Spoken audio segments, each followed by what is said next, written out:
आइए शुरू करते हैं न्यूज पथ पर सफर। सबसे पहले आपको ऐसी तस्वीरें दिखाते हैं जिनका जिक्र सरे रहा है। ये तस्वीरें सुर्खियों में भी है और सोशल मीडिया पर भी है। इनसे आपका बाखबर होना बेहद जरूरी है क्योंकि चौराहे पर इन्हीं की चर्चा है।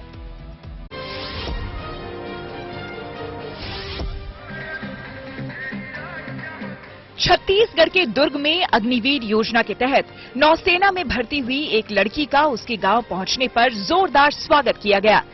19 साल की हिशा बघेल बोरीगरका गांव की रहने वाली हैं। वो जब 16 हफ्ते की कड़ी ट्रेनिंग पूरी कर पहली बार अपने गांव लौटी तो स्वागत में गांव वालों, दोस्तों और रिश्तेदारों ने उसे सिर आंखों पर बिठा लिया। उसके स्वागत के लिए गाड़ियों से 2 घंटे की लंबी रैली निकाली गई। अग्निवीर हिशा बघेल के पिता संतोष बघेल खुद ऑटो चलाते थे। हाल ही में कैंसर की बीमारी की वजह से वो नहीं रहे, लेकिन परिवार ने ये खबर हिशा को नहीं दी। अब जब वो लौटी तो मां इस पल पर भावुक हो गई। हिशा ने मां को देखा तो सैल्यूट मारा और फिर अपनी कैप मां के सिर पर लगा दी। इसके बाद दोनों भावुक होकर गले लग गईं। वहीं इस खास पल के गवाह बने लोगों ने जमकर तालियां बजाई। मुझे गर्व होता है कि मैं अपने डिस्ट्रिक्ट से अकेली लड़की हूँ और मैं बाकी लड़कियों को भी इंस्पिरेशन करना चाहती हूँ कि वो भी मेरी तरह आगे बढ़े। ट्रेनिंग तो इतना हार्ड नहीं था, लेकिन कई लड़कियों के माइंड में ये भरा जाता है कि आप देश की सेवा के लिए आप कुछ नहीं कर सकते, आप उसमें पार्टिसिपेट नहीं ले सकते। लेकिन मेरा कहना है कि लड़कियां भी पार्टिसिपेट कर सकती हैं और हमें पहली बार अग्निवीर SHR लड़कियों के लिए चयनित किया गया है, जिसमें सारी नेशन की लड़कियां गई हैं। और मैं यही बोलना चाहूंगी कि आगे आने वाली लड़कियां ज्यादा से ज्यादा पार्टिसिपेट करें और अपने देश में नाम रोशन।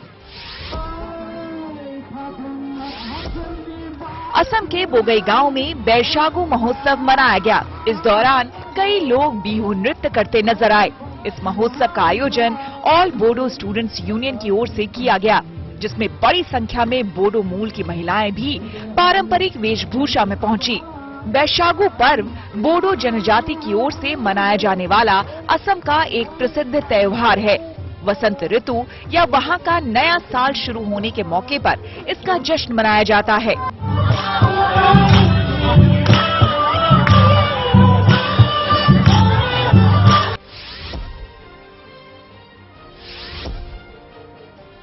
मध्य प्रदेश के रायसेन में देवेश नामदेव नाम के एक शख्स ने ईमानदारी की मिसाल पेश की। दरअसल उन्हें बस स्टैंड में एक महिला का बैग मिला, जो उन्होंने थाने जाकर पुलिस वालों के हवाले कर दिया। इस बैग में सोने का मंगलसूत्र और कुछ चांदी के गहने थे। इसके अलावा इस बैग में आधार कार्ड समेत कुछ दस्तावेज भी मिले, जिसके बाद उस महिला से संपर्क किया गया। फिर इस बैग को पुलिस ने महिला को सौंप दिया। इस पर महिला काफी भावुक हो गई। साथ ही उन्होंने बैग लौटाने वाले देवेश और पुलिस का शुक्रिया अदा किया। राजस्थान के झालावाड़ में ग्रामीणों ने एक थानेदार का ट्रांसफर होने पर उन्हें घोड़े पर बिठाकर विदाई दी। दरअसल वहां के सालोर थाने में तैनात थानेदार अजय शर्मा का ट्रांसफर भालता में हो गया है, लेकिन ग्रामीण उनकी कार्यशैली से इतने खुश थे कि उन्होंने थानेदार अजय शर्मा को अलग तरीके से विदाई देनी चाहिए। इसके बाद थानेदार साहब को घोड़े पर बिठाकर पूरे सारोला कस्बे में उनका विदाई जुलूस निकाला गया। इस दौरान थानेदार साहब का हर जगह फूल मालाओं से स्वागत हुआ।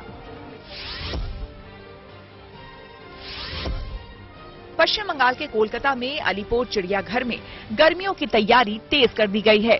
जैसे ही गर्मी बढ़ी, वहां जानवरों के बारे में पानी का छिड़काव शुरू हो गया ताकि इन जानवरों को गर्मी से बचाया जा सके। बेजुबान गर्मी के बारे में नहीं बता सकते, लेकिन चिड़ियाघर प्रशासन पारा बढ़ने के साथ ही उनके लिए खास इंतजाम करने में जुट गया है। पानी के अलावा उनकी डाइट में भी खास बदलाव किया जा रहा है।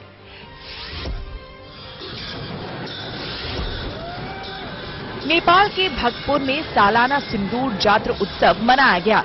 इसमें कई लोग झूमते गाते और नए साल का स्वागत करते नजर आए। इस पारंपरिक जुलूस के दौरान पालकी में देवी देवताओं की मूर्तियां ले जाई गई। वहीं सैकड़ों श्रद्धालु नाचते और गाते नजर आए।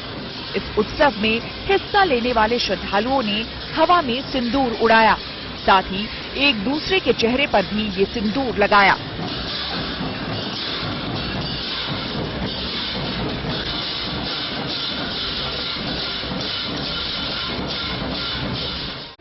जिंदगी का सफर सुहाना हो, इसके लिए सावधान रहना जरूरी है। रोजमर्रा की आपाधापी में कुछ देर बैठकर सोचना समझना भी जरूरी है कि आपके आसपास क्या हो रहा है और जो कुछ हो रहा है उससे हमारी जिंदगी, हमारा परिवार कैसे प्रभावित हो सकता है। इसलिए हॉर्न बजाकर बाखबर करने वाली खबर जरूरी होती है। और आज ये खबर पिछले कुछ दिनों से पड़ रही बेहिसाब गर्मी से जुड़ी है। लोगों को यकीन नहीं हो रहा है कि अप्रैल के महीने में 40 डिग्री वाले टॉर्चर का सामना कर वो कैसे कर सकते हैं। लेकिन मौसम के मिजाज को क्या कहें, अंदाजा लगाया जा रहा है कि पारा अभी और चढ़ेगा, यानी कि सेहत को लेकर चुनौतियां अभी और बढ़ेगी। इसलिए जरूरी है कि सतर्क रहा जाए और ऐसी गर्मी से बचने के लिए सावधानी वाला हॉर्न बजाया जाए।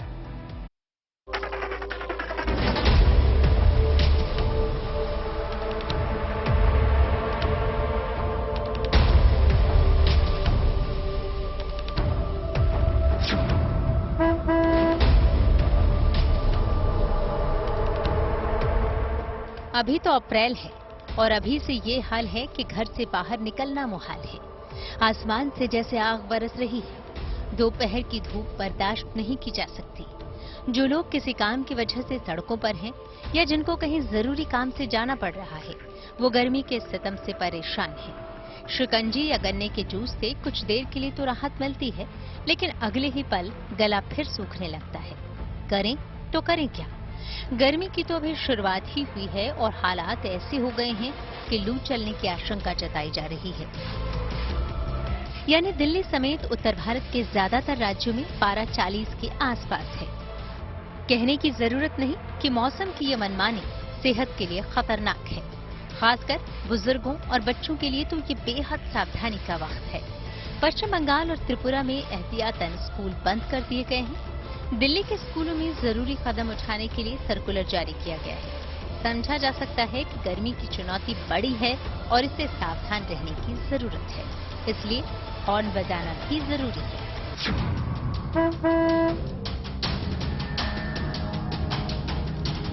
तो पहले आपको बताते हैं कि दिल्ली और दूसरे राज्यों में गर्मी का क्या आलम है।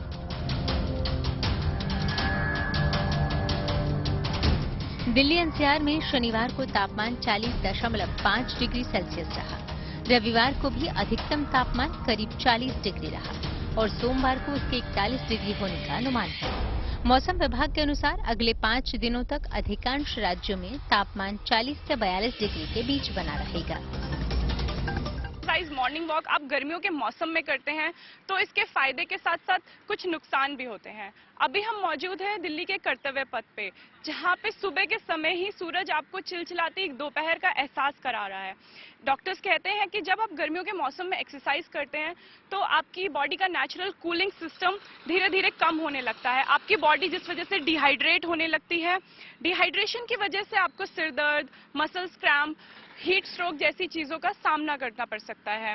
डॉक्टर्स कहते हैं अगर आपको फिट रहना है तो आप पानी के साथ साथ सीजनल फ्रूट्स, दही, छाछ जैसी ठंडी चीजों का सेवन करें।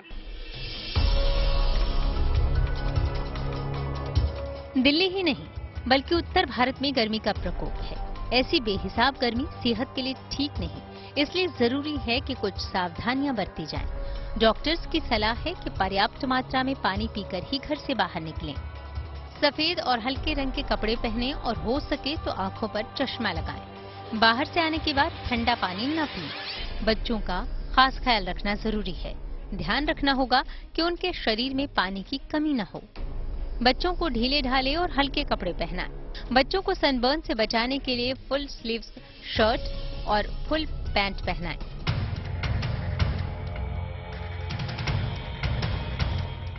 और जहां तक मुमकिन हो बच्चों को धूप में नहीं जाने देना चाहिए।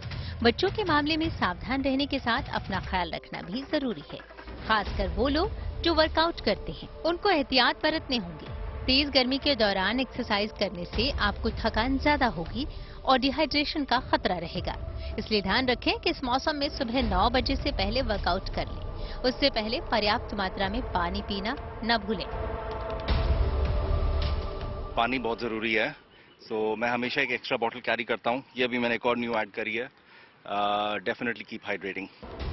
ऐसे बुजुर्ग जो मॉर्निंग वॉक पर जाते हैं वो धूप निकलने के बाद वॉक न करें। डॉक्टर के मुताबिक तापमान और पानी की कमी से क्रैम्प की समस्या हो सकती है और हालात खराब हो सकते हैं।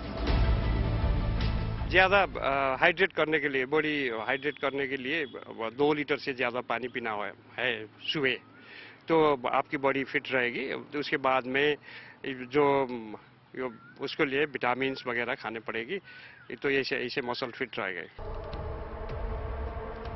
एक बात का और ध्यान रखना जरूरी है कि एक्सरसाइज के तुरंत बाद नहाएं नहीं। शरीर का टेम्परेचर नॉर्मल होने के 1 घंटे बाद नहाना बेहतर है। ऐसी कुछ जरूरी सावधानियों के साथ इस गर्मी का मुकाबला किया जा सकता है, इसलिए सतर्क रहें और दूसरों के लिए हॉर्न बजाते रहें। अनामिका गौर के साथ bureau report, good news today. 40 degree वाली गर्मी सेहत को कैसे बिगाड़ सकती है और इससे बचने के लिए क्या किया जाना चाहिए, इसे हमने समझा डॉक्टर DK गुप्ता से। गर्मियों में जब भी हम कोई एक्सरसाइज करते हैं या तेज वॉक करते हैं, कोई भी स्टर्नोस एक्सरसाइज करते हैं, तो बहुत सारा बॉडी फ्लूइड बाहर निकलता है इन फॉर्म ऑफ पसीना। उसके अंदर बहुत सारे इलेक्ट्रोलाइट्स बाहर आते हैं। उसकी वजह से बहुत सारे कॉम्प्लिकेशंस हो सकते हैं, जैसे डिहाइड्रेशन होना, मतलब आपके शरीर के अंदर पानी की कमी होना, जिसकी वजह से आपको फटीग हो सकता है, थकावट हो सकती है, नौजिया हो सकता है, वॉमिटिंग जैसी आ सकते हैं, वीकनेस हो सकती है। तो डिहाइड्रेशन बहुत कॉमन है जब भी आप गर्मी के अंदर एक्सरसाइज करते हैं या हॉट वेदर में एक्सरसाइज करते हैं। नंबर 2, इलेक्ट्रोलाइट इम्बैलेंस होना। हमारी बॉडी के अंदर बहुत सारे सोडियम, पोटेशियम क्लोराइड, फास्फोरस ऐसे इलेक्ट्रोलाइट्स होते हैं जो बॉडी के बैलेंस रखते हैं। इसकी कमी होने की वजह से जब पसीना आता है तो ये भी बाहर निकल जाता है। उसकी वजह से आपको फिर थकावट हो सकती है, बॉडी हो सकती है, इवन हार्ट के अंदर अरिदमिया हो सकते हैं। हार्ट बहुत तेज बढ़ सकता है, कम हो सकता है उसकी हार्ट की जो गति है। इसके अतिरिक्त कभी कभी कार्डियक अरेस्ट भी देखा गया है, तो ये भी है, नौजिया, वॉमिटिंग और कार्डियक अरेस्ट और हार्ट की गति कम ज़्यादा हो सकती है because of electrolyte imbalance. Number 3, अगर आप बाहर जाके इस हॉट वेदर में काम कर रहे हैं, एक्सरसाइज कर रहे हैं या कुछ वॉक या रनिंग कर रहे हैं, तो डेफिनेटली आपको इसके अतिरिक्त जो सन स्ट्रोक है उसके चांसेस हो जाते हैं। सन स्ट्रोक में आपकी जो त्वचा है वो झुलस जाती है, रैशेस पड़ सकते हैं, वीकनेस आ सकती है, फीवरिश हो सकते हैं, थकावट हो सकती है, चक्कर आ सकते हैं। तो जब भी आप बाहर जाते हैं तो कम से कम एटलीस्ट सनस्क्रीन लगा के बाहर जाएं या एक्सरसाइज करें। और नंबर 4, हीट स्ट्रोक बहुत कॉमन चीज़ होती है जब टेम्परेचर 40 के प्लस जाता है, और उस समय अगर आप 9-10 बजे के बाद और शाम को 5-6 बजे से पहले एक्सरसाइज कर रहे हैं तो उसमें हीट स्ट्रोक की संभावना काफ़ी बढ़ जाती है। उसमें आपको चक्कर आना, नौजिया आना, वॉमिटिंग होना, वीकनेस होना, कभी कभी बेहोश हो जाना और सडन कभी कभी कार्डियक अरेस्ट जैसी संभावना भी देखी जाती है। तो इस तरह के बहुत सारे साइड इफेक्ट्स हैं जो हो सकते हैं अगर आप गर्मियों में बाहर जाके एक्सरसाइज कर रहे हैं, आउटडोर एक्सरसाइज कर रहे हैं, या दोपहर में जब टेम्परेचर हाई है तब एक्सरसाइज कर रहे हैं। सुबह मॉर्निंग वॉक में कोई दिक्कत नहीं। अगर आप 6-7 बजे से अर्ली मॉर्निंग वॉक कर रहे हैं तो उसमें कोई प्रॉब्लम नहीं। फिर भी बिकॉज हम दिल्ली या एनसीआर जहाँ रहते हैं यहाँ पे टेम्परेचर 45 डिग्री तक जाता है, तो उस समय सुबह को भी बहुत उमस हो सकती है। तो एक तो अपनी पानी की बोतल साथ लेके जाएं, लूज और ढीले कपड़े पहने, लाइट कपड़े पहने, वॉक एक बहुत ज़्यादा एक साथ ना करें, थोड़ा स्टेप्स में वॉक करें। इसके अलावा पानी खूब पिएं और साथ में नींबू पानी की शिकंजी, लस्सी है, छाछ है, इसका सेवन करें। और अगर आपको ऐसे कोई सिम्टम्स आ रहे हैं जो डेंजर साइन जैसे मैंने बताया, तो तुरंत ही अपनी वॉक को रोक दें, रेस्ट करें। जब आपको ठीक लगता है तब आप उसके बाद ही। जगदीश शेट्टार बीजेपी छोड़कर कांग्रेस में शामिल हो चुके हैं। जी हां, ऐसी कुछ और खबरों को जानने के लिए जो कि देश से जुड़ी है, आपको लिए चलते हैं न्यूज एक्सप्रेसवे पर। कर्नाटक के पूर्व सीएम जगदीश शेट्टार कांग्रेस में शामिल हो गए। उन्हें बेंगलुरु में कांग्रेस अध्यक्ष मल्लिकार्जुन खड़गे की मौजूदगी में पार्टी की सदस्यता दिलाई गई। शेट्टार ने रविवार को ही बीजेपी से इस्तीफा दे दिया था। उधर इस बीच कांग्रेस नेता DK शिवकुमार ने कनकपुरा सीट से नामांकन दाखिल कर दिया। SSC मामले पर TMC नेता अभिषेक बनर्जी की मुश्किलें बढ़ सकती हैं। उन्हें CBI ने पूछताछ के लिए समन भेजा। अभिषेक को कोलकाता के निजाम पैलेस में CBI के सामने पेश होने के लिए कहा गया। हालांकि अभिषेक ने बीजेपी पर बेवजह परेशान करने का आरोप लगाया। साथ ही बताया कि ये समन अदालत की अवमानना है, क्योंकि उनसे पूछताछ के हाईकोर्ट के आदेश पर सुप्रीम कोर्ट पहले ही रोक लगा चुकी है। दिल्ली में बिजली सब्सिडी को लेकर सीएम अरविंद केजरीवाल और उपराज्यपाल VK सक्सेना आमने सामने आ गए। उपराज्यपाल ने सीएम को एक चिट्ठी लिखी। इसमें उन्होंने पूछा कि वो बताएं कि सब्सिडी कब रोकी गई। साथ ही उन्होंने इसके सबूत भी पेश करने को कहा। बिहार के मुख्यमंत्री नीतीश कुमार ने केंद्र सरकार से भी जाति जनगणना करवाने की मांग उठा दी। उन्होंने कहा कि केंद्र सरकार ने अब तक गणना नहीं कराई, जबकि 10 साल से ज्यादा का समय बीत चुका है। नीतीश के मुताबिक इससे सभी जाति के गरीब लोगों को फायदा होगा। दिल्ली के पूर्व डिप्टी सीएम मनीष सिसोदिया को फिर अदालत से राहत नहीं मिली। राउज एवेन्यू कोर्ट ने ईडी मामले में उनकी न्यायिक हिरासत 29 अप्रैल तक बढ़ा दी है। वहीं सीबीआई मामले में वो 27 अप्रैल तक न्यायिक हिरासत में रहेंगे।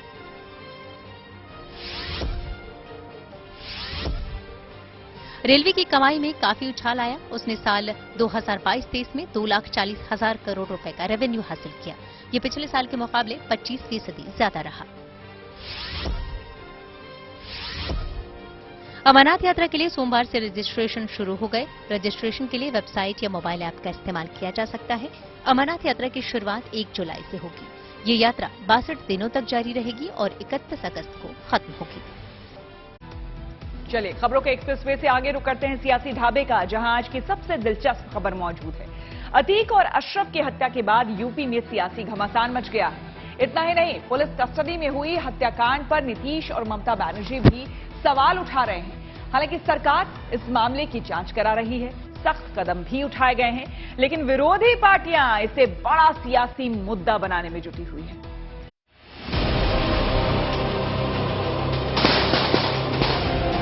मुख्यमंत्री का ये हुक्म कि मिट्टी में मिला देंगे, ये फरमान था।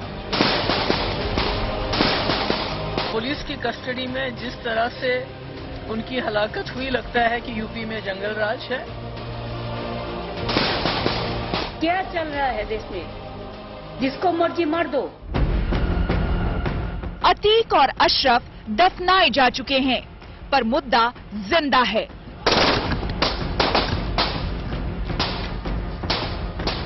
पुलिस कस्टडी में हुई दोनों भाइयों की हत्या पर सियासी बवंडर उठा है। यूपी में विपक्ष इसे कानून व्यवस्था का मुद्दा बनाकर योगी सरकार पर हमलावर है। अभी तो अतीक के 2 लड़के बंद और हैं जेल में। इलाहाबाद में चर्चा ये है कि इन लड़कों को भी किसी न किसी बहाने मार दिया जाए। मीडिया ने गैंगस्टर और फलाना ये सब बना दिया, तो कभी कभी कुछ घटनाएं हो जाती बड़े बड़े लोगों से। यहाँ ऐसे ऐसे बड़े बड़े पदों पे लोग बैठे हुए हैं जो बम फेंक के 10-10, 15-15 लोगों को मरवा दिया, आप सब जानते हैं। बहुत सारे लोगों को जो उन्होंने उत्पीड़न किया था, गुंडई के बल पर मारा था, पीटा था, बवाल किया था, उसके बहुत सारे दुश्मन थे। और किस दुश्मन ने कैसे कब बदला ले लिया, इसके लिए भारतीय जनता पार्टी की सरकार जिम्मेदार नहीं है। शनिवार की रात अतीक और अशरफ को उस वक्त गोली मारी गई जब उन्हें मेडिकल जांच के लिए ले जाया जा रहा था। मौके पर ही तीनों आरोपी पकड़े गए। इस हत्याकांड की न्यायिक जांच के आदेश दे दिए गए। पूरे राज्य में कोई अनहोनी ना हो, इसके लिए सुरक्षा कड़े कर दिए गए। धारा 144 लागू कर दी गई है। यानी इस हत्याकांड के बाद राज्य सरकार ये दिखाने में कोई कसर नहीं छोड़ना चाहती कि सब काबू में है। पर जो हो चुका वो तो हो चुका। 20 सेकंड की गोलीबारी ने सिर्फ 2 माफिया का अंत नहीं किया, 20 सवाल भी खड़े कर दिए, और सवाल भी देश के अलग अलग कोनों से आ रहे हैं। अपराधियों का सफा मैंने मार दीजिए उसको, ये कोई तरीका है? इसका मतलब जो जेल में जाएगा तो उसको मार दीजिए, ऐसा कोई नियम है? आप बताइए तो। अरे तो कोर्ट ना फैसला करता है कि अगर किसी को ये भी सजा होती है कि उसको फांसी की सजा होगी, फांसी हो जाती है। कितना सेंट्रल टीम विजिट किया? क्या चल रहा है देश में? जिसको मर्जी मार दो, जिसको मर्जी काट दो, जिसको मर्जी फाड़ दो, जिसको मर्जी एजेंसी लगा दो। हत्या पुलिस कस्टडी में हुई, इसलिए विरोधी पार्टियां इसमें यूपी की व्यवस्था पर सवाल उठा रही है। पर महबूबा मुफ्ती इसे अलग चश्मे से देख रही है। उन्हें इसमें बड़े मुद्दों को दबाने और भटकाने की कोशिश दिख रही है। इसकी कस्टडी में जिस तरह से उनकी हलाकत हुई, लगता है कि यूपी में जंगल राज है। मुझे लगता है कहीं ना कहीं इन चीजों से ध्यान हटाने के लिए भी ये जो अतीक अहमद और उसके भाई को जो गोली मार के पुलिस की हिरासत में हलाक किया गया, ये उसी कड़ी का एक हिस्सा है, ध्यान हटाने के लिए किया। यूपी में जो हुआ अगर आप देखें तो ये अतीक जी का जनाजा नहीं, बल्कि ये जनाजा जो था कानून का जनाजा जो है वो निकला है। इस प्रकार से अगर कोई हत्या करता है कस्टडी में तो सवाल तो उठने लाजमी है, और इस तरह का लग रहा था कि एकदम स्क्रिप्टेड है। अब हत्याकांड पर हो रही सियासत को चुनाव के नजरिए से समझिए। अगले साल लोकसभा का चुनाव है और यूपी, बिहार समेत पश्चिम बंगाल जैसे राज्यों में मुस्लिम वोट बैंक की अपनी अहमियत है। इसलिए अतीक और अशरफ की सीधी बात नहीं करते हुए विरोधी दलों के नेता कानून व्यवस्था को लेकर योगी सरकार और बीजेपी को घेर रही है। इस हत्याकांड की जांच हो रही है और अभी कई सच्चाइयां सामने आनी बाकी है, कई सवालों के जवाब दिए जाने बाकी हैं। यानी पूरी तस्वीर अभी साफ नहीं, लेकिन सियासत अपनी तरह से चीजों को देखती है, उसे हवा देती है और ठीक यही इस मामले में हो रहा है। Bureau report, good news today. और न्यूज पथ पर आगे धन बाजार है, जहां शेयर बाजार से लेकर कारोबार तक की सभी अहम खबरें होती है और इसका सीधा रिश्ता आपकी आमदनी और आपकी जेब से होता है। तो तेज रफ्तार खबरों के बीच ये जरूरी खबरें छूट न जाए, इसलिए आपको सीधे लिए चलते हैं धन बाजार। हफ्ते के पहले कारोबारी दिन शेयर बाजार में गिरावट रही। कारोबार के दौरान आईटी और फार्मा समेत कुछ सेक्टर में काफी कमजोरी देखने को मिली। सेंसेक्स 520 अंक गिरकर 59,911 पर बंद हुआ। साथ ही निफ्टी 121 अंक नीचे 17,707 पर लुढ़क गया। सोमवार को सोने के दाम में हल्की बढ़ोतरी दर्ज की गई। प्रति 10 ग्राम सोना 80 रुपए बढ़कर 60,660 रुपए हो गया। पिछले कारोबारी सेशन में ये 60,580 रुपए रहा था। वहीं चांदी भी 260 रुपए की तेजी के साथ 76,040 रुपए प्रति किलोग्राम पर पहुंच गई। थोक महंगाई दर में गिरावट दर्ज की गई। मार्च में ये 1.34% रही, जो कि पिछले 29 महीनों में सबसे कम है। वैसे फरवरी में महंगाई दर 3.85% पर आ गई थी, जबकि अक्टूबर 2020 में ये 1.31% रही थी।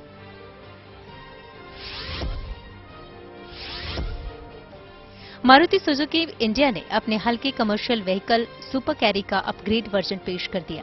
इसकी कीमत 5,15,000 रुपए से 6,30,000 रुपए के बीच रखी गई है। ये व्हीकल सीएनजी वेरिएंट में भी मिलेगा, जिसका दाम 6,15,000 रुपए से 6,30,000 रुपए के बीच होगा।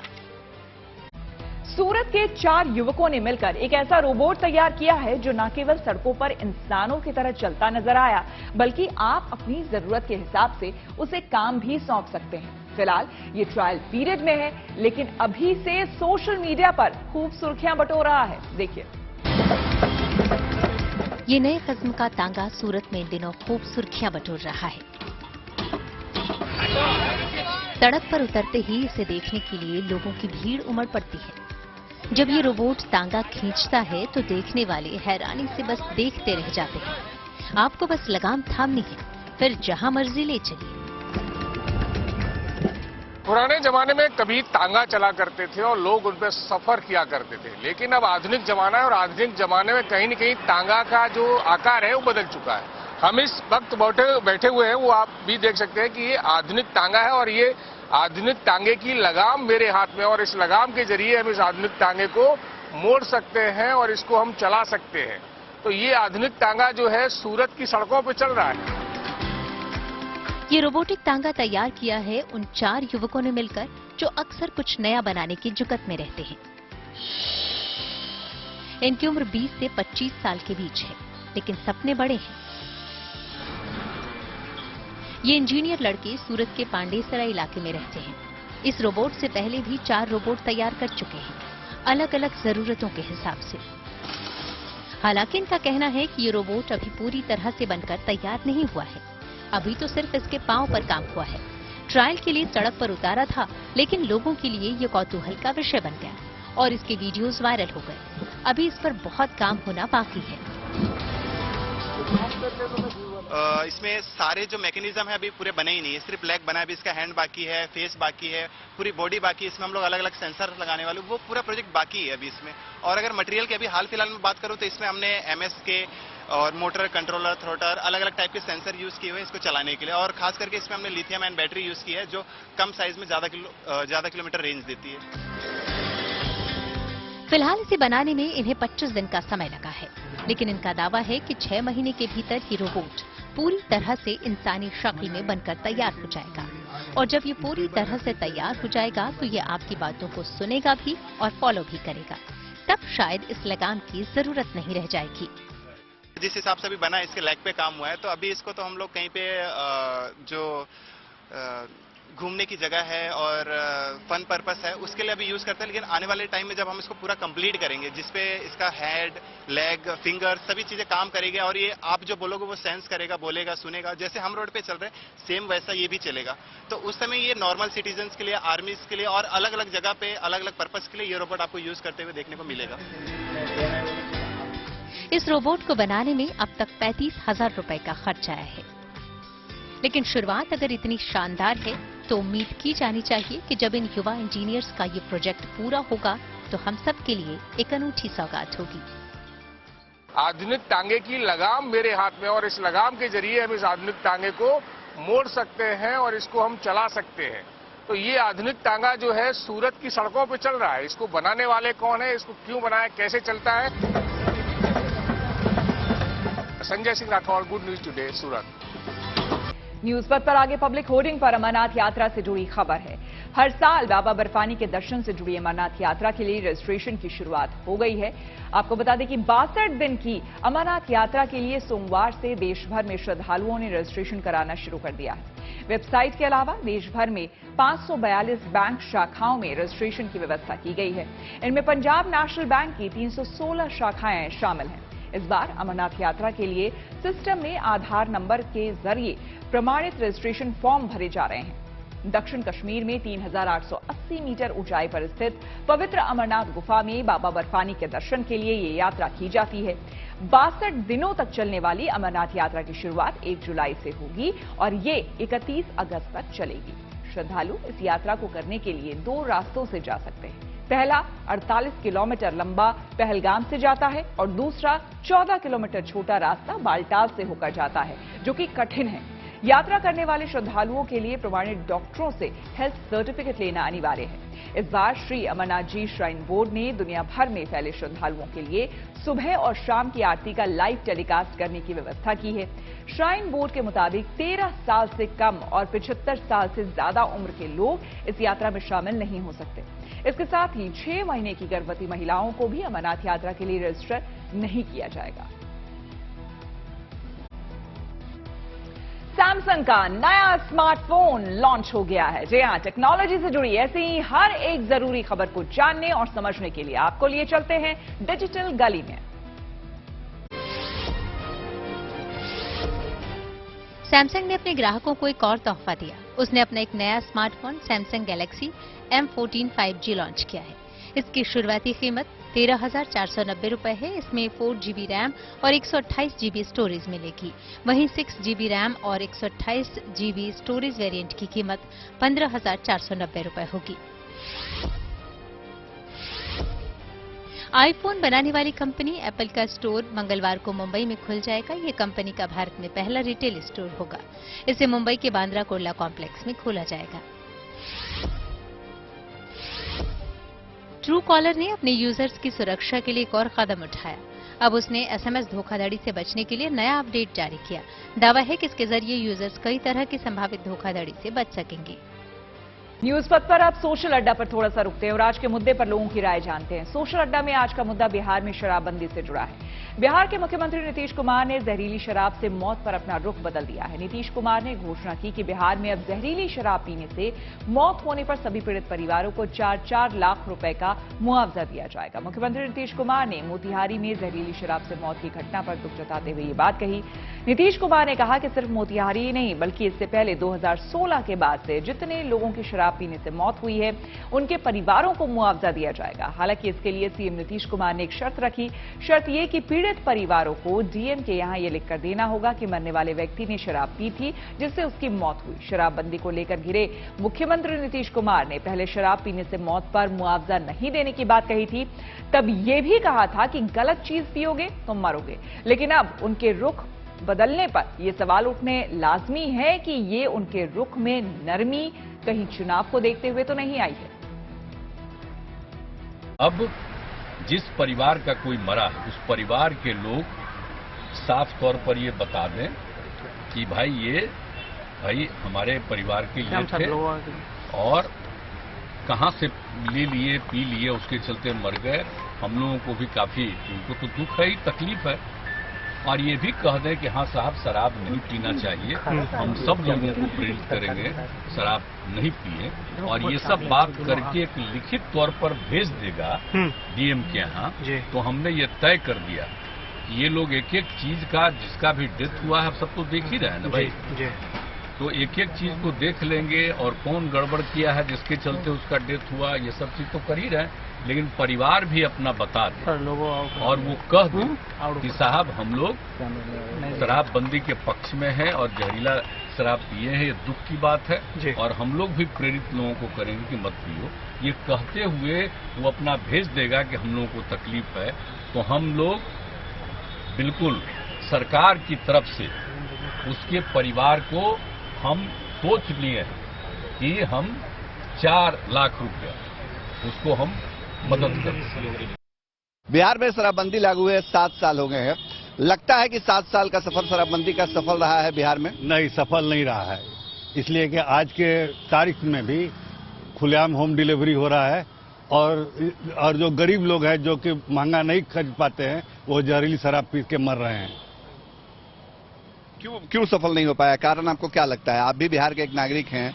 अगर सरकार ने फैसला किया कि 7 साल पहले की शराबबंदी बिहार में लागू हो तो सफल क्यों नहीं हो पाया? क्या लगता है? नहीं, सफल इसलिए नहीं हुआ है कि प्रशासनिक स्तर पर इसका एक गठजोड़ बना हुआ है जो कि ऊपर से नीचे तक लोग इसमें इन्वॉल्व हैं और उन्हीं का आज होम डिलीवरी हो रहा है और लोग जहरीली शराब पी के मर भी रहे हैं। सबसे बड़ी बात है कि जहरीली शराब लोग पी के हो रहा है।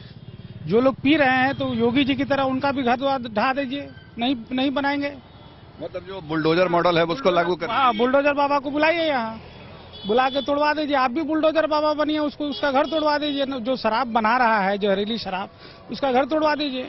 दोबारा कोई हिम्मत नहीं करेगा। इस तरह का कदम सरकार को उठाना होगा। नीतीश कुमार जी ने जो भी सोचा शराबबंदी के लिए कि इससे बिहार का क्या उत्थान होगा, आम पब्लिक पर क्या असर पड़ेगा, ये सारा चीज कुछ नहीं पड़ा। शराब का स्मगलों के पड़ोसी राज्य से शराब आ रही है, जितने पहले लोग पीते थे आज भी पीते हैं। गरीब के पहुंच के बाहर होने के कारण वो दूसरा रास्ता खोजते हैं, जहां से जिसको गलत शराब कहिए, जहरीला शराब कहिए, वो लुके छुपे पीते हैं। बहुत ऐसे मजदूर हैं जो दिन भर ऐसे काम करते हैं जिनको रात में चाहिए, तो वो अच्छी चीज नहीं मिलके गलत चीज पीते हैं और मर जाते हैं। उसके बाद हमारी नेता लोग या जो भी पुलिस है वो एक्टिविटीज अपना करते हैं, उससे कोई फायदा नहीं होने वाला। नवाज शरीफ फिर लौट सकते हैं पाकिस्तान। आइए आपको सीधे लिए चलते हैं न्यूज एक्सप्रेसवे पर, जहां दुनिया की कई और जरूरी खबरें कर रही हैं आपका इंतजार। पाकिस्तान के पूर्व प्रधानमंत्री नवाज शरीफ के अपने देश लौटने की अटकलें एक बार फिर से तेज हो गईं। दरअसल पाकिस्तान के गृहमंत्री राणा सनाउल्लाह ने इस पर बयान दिया। उन्होंने कहा कि नवाज शरीफ आम चुनाव के लिए तैयारियां शुरू होने पर जल्द ही लंदन से लौट आएंगे। वहीं राणा सनाउल्लाह ने यह भी साफ कर दिया कि पंजाब प्रांत में चुनाव 14 मई को नहीं होंगे। चीनी राष्ट्रपति के दौरे के बाद अब चीन के रक्षा मंत्री जनरल ली शांगुफ रूस के दौरे पर पहुंचे। इस दौरान उन्होंने रूस के राष्ट्रपति व्लादिमीर पुतिन से मॉस्को में मुलाकात की। कहा जा रहा है कि दोनों नेताओं के बीच सैन्य सहयोग पर बात हुई। हाल ही में चीनी राष्ट्रपति शी जिनपिंग ने भी रूस का दौरा किया था। तुर्की में एक बार फिर भूकंप के झटके महसूस किए गए। रिक्टर पैमाने पर इस भूकंप की तीव्रता 4 मापी गई। बताया गया कि ये भूकंप तुर्की के अफसीन से 23 किलोमीटर दक्षिण पश्चिम में आया। हालांकि राहत की बात ये रही कि इससे वहां कोई बड़ा नुकसान नहीं हुआ। तुर्की में फरवरी में एक बड़ा भूकंप आया था। यूरोप के देश स्पेन के जंगलों में लगी आग पर काबू पाने की कोशिश तेज कर दी गई। राहत और बचाव टीमों ने वहां बड़ा रेस्क्यू अभियान चलाया। दमकल की गाड़ियों से आग के ऊपर लगातार पानी की बौछारें हो रही हैं ताकि इस आग को जल्द बुझाया जा सके। वहीं पोर्तोबो इलाके में आग बुझाने के लिए हेलीकॉप्टर की भी मदद ली गई। अमेरिका के नॉर्थ कैरोलिना में एक भालू का इमारत में घुसने का वीडियो वायरल हो गया। दरअसल ये भालू अचानक वहां एक शख्स के सामने आ गया। उस वक्त ये शख्स अपने बरामदे में लेटकर किताब पढ़ रहा था। इस दौरान भालू को देखकर ये शख्स कुछ पल के लिए हैरान रह गया। हालांकि फिर थोड़ी देर में ही वो शख्स वहां से भाग गया। बाद में टहलते हुए भालू भी वहां से चला गया। दिल्ली पुलिस के जवानों और अधिकारियों को एक खास गिफ्ट मिला है। ये गिफ्ट है इलेक्ट्रिक गाड़ियों की खेप, जो अब दिल्ली पुलिस के बेड़े का हिस्सा होंगी। ईवी से दिल्ली पुलिस को दूसरी कई फायदे हैं, आपको बता दें, लेकिन सबसे बड़ा फायदा ये है कि प्रदूषण से निजात मिलेगा।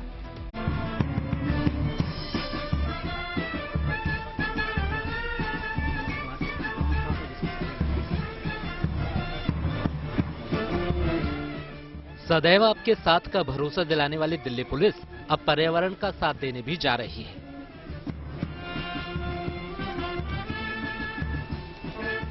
असल में दिल्ली पुलिस पर्यावरण का ये साथ अपनी गाड़ियों के जरिए देगी, जो धुआं रहित होंगी।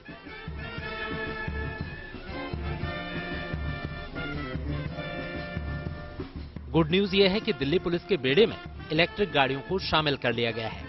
एक कार्यक्रम में दिल्ली के उपराज्यपाल विनय कुमार सक्सेना ने दिल्ली पुलिस को ये सौगात दी। उन्होंने इलेक्ट्रिक गाड़ियों को हरी झंडी दिखाकर रवाना किया।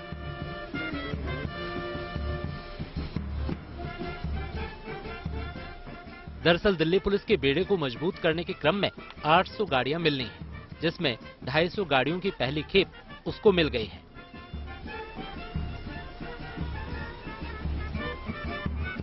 सराय काले खां के पास यमुना बैंक पर बांसेरा से इन गाड़ियों को रवाना किया गया। दिल्ली पुलिस को फास्ट, विजिबल और कॉम्पिटेंट बनाने की दिशा में पहल करते हुए 850 गाड़ियों की खरीद के प्रस्ताव को गृह मंत्रालय ने मंजूर किया था। इसमें हल्के मोटर वाहन भी खरीदे जाने हैं। इसमें अलग अलग मॉडल की कई गाड़ियां शामिल हैं। Bureau report, good news today. Sunil Gavaskar ने की है महेंद्र सिंह धोनी की तारीफ। चलिए खेल जगत से जुड़ी कुछ और खबरों को जानने के लिए आपको लिए चलते हैं खेल चक्कर। सचिन तेंदुलकर ने आईपीएल में अपने बेटे अर्जुन के डेब्यू पर खुशी जताई, लेकिन ये भी कहा कि ये उनके लिए एक अलग अनुभव था। सचिन के मुताबिक उन्होंने इससे पहले कभी भी अर्जुन को किसी लाइव मैच में खेलते हुए नहीं देखा। साथ ही तेंदुलकर ने बताया कि उन्होंने मुंबई इंडियंस और केकेआर का मैच डग आउट में नहीं बल्कि ड्रेसिंग रूम में जाकर देखा। इसके पीछे सचिन ने दलील दी कि वो नहीं चाहते थे कि उनकी तस्वीर बड़ी स्क्रीन पर आए और इससे अर्जुन पर किसी तरह का दबाव बन जाए।